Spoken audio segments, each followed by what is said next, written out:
India TV YouTube channel को subscribe करें और बेल आइकन दबाएं। कांग्रेस के पूर्व अध्यक्ष राहुल गांधी ने एक बार फिर माना है कि इंदिरा गांधी ने आपातकाल लगाकर गलत किया था, लेकिन राहुल गांधी ने इसके साथ ही डैमेज कंट्रोल करने की भी कोशिश की। निशाने पर थे आरएसएस और BJP.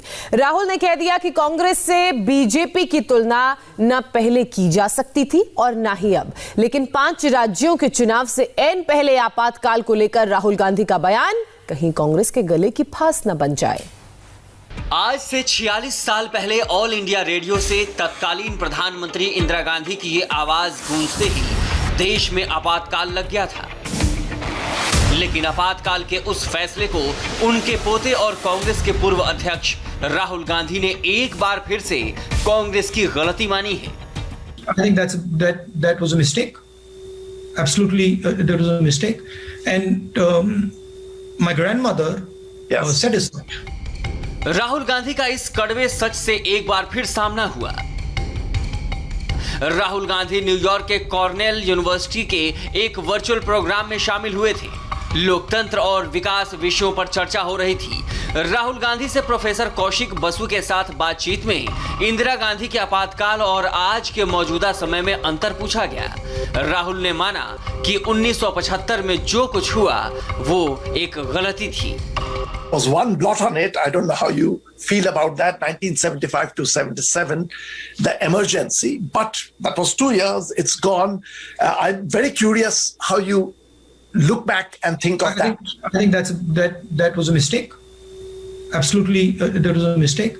And my grandmother said as much.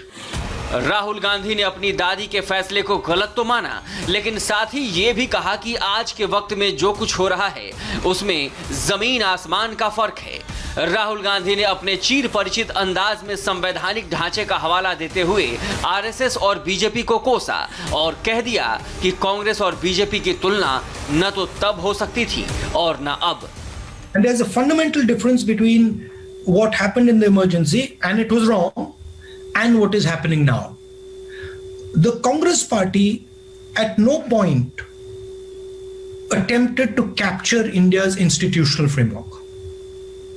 And frankly, the Congress party doesn't even have that capability. Our design doesn't allow us that. Even if we want to do it, we can't do it.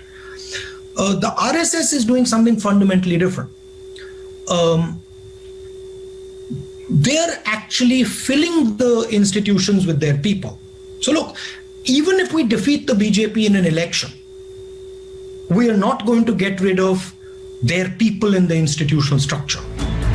Rahul Gandhi ने इस चर्चा के दौरान जहां BJP और RSS पर देश की संस्थागत ढांचे पर कब्जा करने का आरोप लगाया, वहीं बीजेपी और कांग्रेस पार्टी के अंदर लोकतांत्रिक मूल्यों की भी तुलना की। राहुल ने कहा कि वो कांग्रेस में पहले व्यक्ति हैं जो ये मानता है कि पार्टी के अंदर लोकतंत्र जरूरी है। So I'm the first person that says, look, democratic elections within parties absolutely critical. But I got a question for you. It's interesting to me that this question is not asked about any other party. Nobody asked the question, why is there no internal democracy in the BJP? No one asked the question, why is there no internal democracy in the BSP? Nobody asked the question, why is there no democracy in the Samajwadi Party? Rahul Gandhi अपनी party के अंदर जिस लोकतंत्र की बात कर रहे हैं, दरअसल उसकी बुनियाद आजकल हिली हुई है। कांग्रेस से असंतुष्ट नेताओं ने अंदर खाने मोर्चा खोल रखा है। पिछले साल अगस्त में कांग्रेस आलाकमान को पार्टी की अध्यक्षता को लेकर चिट्ठी लिखने वाले G23 ग्रुप के सीनियर नेता जम्मू में फिर सक्रिय दिखे हैं, जिसे लेकर कांग्रेस के अंदर गृह युद्ध जैसे हालात हैं।